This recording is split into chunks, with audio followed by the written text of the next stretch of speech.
Let's talk about AI. And you might be thinking, oh no, not again. It feels like it's inevitable, right? Whatever happens, someone's gonna come up and talk about AI to you. A lot of people already have their mind set on AI, just the idea, just the words,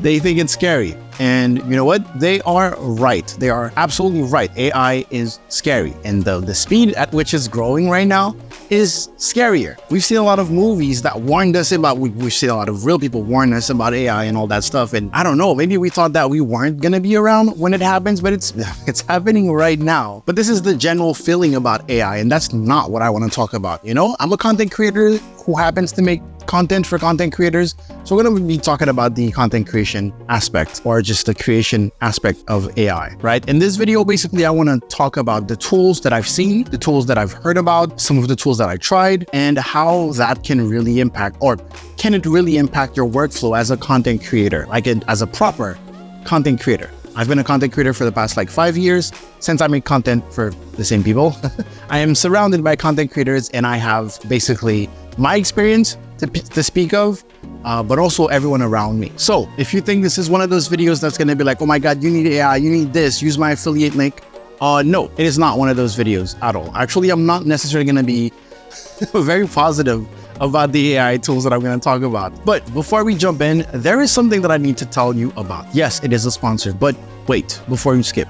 It is Owned. You probably heard me talk about Owned. They're a long-time sponsor of the channel, and I've never had any problems with them. They've been amazing. So if you go to owned.gg/getlevel, you're going to find Owned and all of the overlays and all the assets and all the makers that they provide in order for you to customize your channels, your YouTube, your Twitch, whatever you're doing, right? You get overlays, you get alerts, and you also get badges, emotes. You can create your own emotes from there. Amazing stuff. But they also have a service called Own Pro. This one you can find at own.gg/getlevel pro. And this one actually gives you way more. It gives you basically access to services and little things that you need when you're starting out as a live streamer. For example, it's going to give you a chat box. It's going to give you access to widgets like your donation goal and follower goals and things like that. But since Owned already has a library of professionally made overlays, they actually give you access to those overlays if you sign up for free to Own Pro. So I know the word pro might sound like it's premium, but no, it's completely free to sign up to Own Pro. And then there is a paid version if you want to, but the free version already gives you access to a bunch of overlays for free. And the best thing is that it's one-click install. So with one click, you can switch up your overlays. You can pick one that you like, and you're not going to pay anything. I don't know if they want me to tell you that, but there you go. Here's how you can improve your live stream, make it look way better, and honestly, for free. All right, so let's talk about that subject, right? So AI. First thing I want to mention and I want to talk about, and I kind of want to clear the air about, is the image generators, right? AI like Stable Diffusion, Midjourney, and things like that. I think we can objectively all agree. It's not even up for debate if it's ethical or not. It's just not. Okay? When it comes to the level of ethics, we can say that this is pretty low. This is pretty low. And it is clearly, yes, ripping off artists that never signed. The problem is that it is trained on things that are not meant to be accessible to just anyone. So, Google Images is accessible to anyone, but that doesn't mean you can just pick an image from Google Image and make it the logo of your business, right? You don't have the rights to do that. But the original library for things like Midjourney and Stable Diffusions, and correct me if I'm wrong here, but from what I understand, was trained on a bunch of just scouring the internet and scraping and not caring about copyright infringement at all, training it and then creating this thing, right? Now, of course, there's the debate of, oh, is it creating something new? But hey, when you type, hey, make my YouTube thumbnail in the style of Miyazaki or something like that, you're literally come on now. Come on now. The reason why it's able to replicate it so well is because clearly it was trained on the works of Miyazaki. We're naming the artists that we want to basically rip off in a way. So no, not ethical. Now, am I going to tell you, hey, please do not use this? In a perfect world, yes, I would be telling you, hey, try to avoid using the things when they're not ethical, but I'm not your dad. Believe it or not. I'm not going to tell you what to do. All I know is that me personally, I try my best not to use things like that. I have used image generators. I actually have a video on the Adobe image generator. Is Adobe's AI image generator 100% ethical? Not really, but at least when it comes to the scale of ethics, it's a little bit higher in the sense that it is trained on their own stock footage, right? So images and stuff like that, where the artists, the authors of those works, signed over the rights to Adobe. Now, they did not sign it for it to be trained by an AI because, well, I don't think that's something that we could have anticipated, but at least there's a level of contract. Adobe promised that it was going to compensate those authors. We're still waiting for a clear way for Adobe to compensate them, but at least there is steps, I would say, towards making use of image generators more ethical. Anyways, that's the ethics out of the way, things that I use, things that I refuse to use, and things like that. I'm not giving you advice. I'm not telling you what to do, okay? Just telling you. Okay, so now we can talk about content creation, finally. When it comes to content creation, I have seen so many different like AI tools, right? But none of it, like every day on Twitter, you see like RIP graphic designers, this new AI tool replaces. The word replacement is used a lot, and I've never seen anything that made anyone practicing whatever it is go, oh my God, this is my new thing now. I can't ever go back. Unless it's like very specific niche. The only one that seemed mind-blowing and very useful was if you're recording a podcast, a video podcast, and you also have like different cameras for different speakers, there is an AI tool that apparently works with Premiere and will cut the video out to basically switch to whoever's speaking at the time, right? That seems awfully useful at first glance. But here's my point with this video, and that's the main thing that I want to say, is that if you've been a content creator for a little bit, you usually find a better workflow for things like that, right? I happen to have a podcast channel, and I record video podcasts with multiple speakers, so multiple cameras. Now, on my very first podcast, what I did was I just recorded me and the guest side by side. Then when it came to edit, what I did was duplicate and layer up the same footage so I could cut up and basically zoom in on me or the guest, or zoom out to us together, right? It was painful. It took hours upon hours, and I swore to never do that again. So what did I do as a content creator? What you should do as a content creator is find out, okay, this seemed painful, but the next time, how can I improve? How can I make this less painful for myself so that I can feel more at ease, more motivated to record more, because it doesn't seem like there's going to be a mountain of editing, but also so I can free up some time so I can post more content. So what I did is preemptively in OBS, I have multiple scenes. I have a scene with just me, a scene with just a guest, a scene with both of us. And then I have keyboard shortcuts, or in my case, I use my Stream Deck. So after the first episode, all of the other episodes that I record, I will be switching. Well, I have switched basically in between the scenes while recording. It allowed me to not only not have to edit that part at least, but on top of that, it allowed me to not have my guests record on their side and have separate footage. It is risky though, I'll tell you that, because it's just one track with everything, all the scene switches and all that, and one audio. But overall, I'd rather risk it like this than having a mountain of work later on. I'd rather call the guest and be like, hey, you know what? I lost the episode. Can you come back and we'll talk about those things again? It doesn't matter.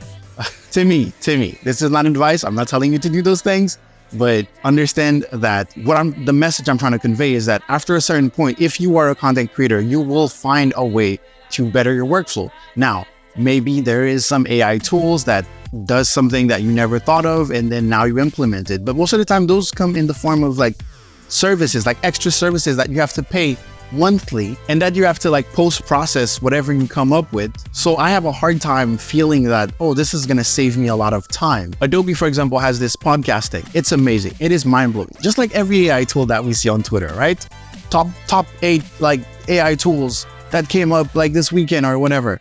They're always mind-blowing, but the use cases are so particular, right? So the Adobe thing, it basically takes garbage audio and through AI reconstructs your voice and makes it sound like you're in a studio. That is good, right? That sounds amazing. That means like, wow, if my mic is garbage, I can still have a professionally sounding kind of AI podcast, right? Now, here's the thing. If you're a content creator, if you are a podcast host and you've had multiple episodes and your mic still sounds like garbage, that's on you. There's something wrong with you. What are you doing? Now I can understand. Let's say you are recording on the go, right? You were traveling and then you recorded an episode at a gas station or at a bar or something like that, and you realize there was way too much noise and blah, blah, blah, and you need to save the footage, right? You need to save the audio. Then you can use that. Then that's good.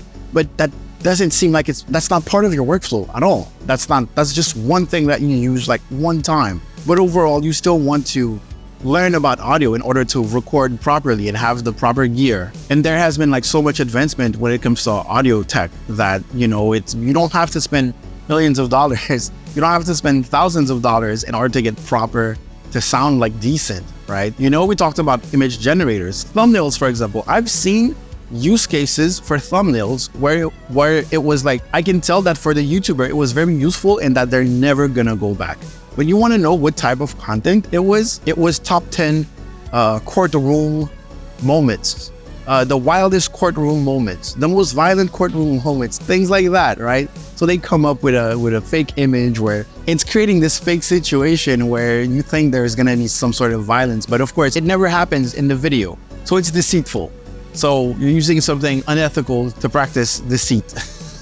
So yeah, if we were talking about scamming people, for example, or creating content in a niche that you are absolutely not passionate about and you don't care if you spread misinformation. And in that case, yes, there's a lot of tools that I've seen out there that would be extremely useful, right? Hey, I'll tell, ChatGPT to write an article that you never like cross-reference or verify the validity of whatever is in the article. Run it through, I don't know what those are called, but some AI voice thing, some TTS, and then run the TTS plus the text through an image generator and do some sort of slideshow and then upload a bunch of shorts and then get monetized. Science videos do that stuff. And I guess it works for them because I've seen some of those that have like millions of views, channels that are like farms basically pumping out those things automatically. But would you call those people content creators? Is that what you would call them? I don't think so.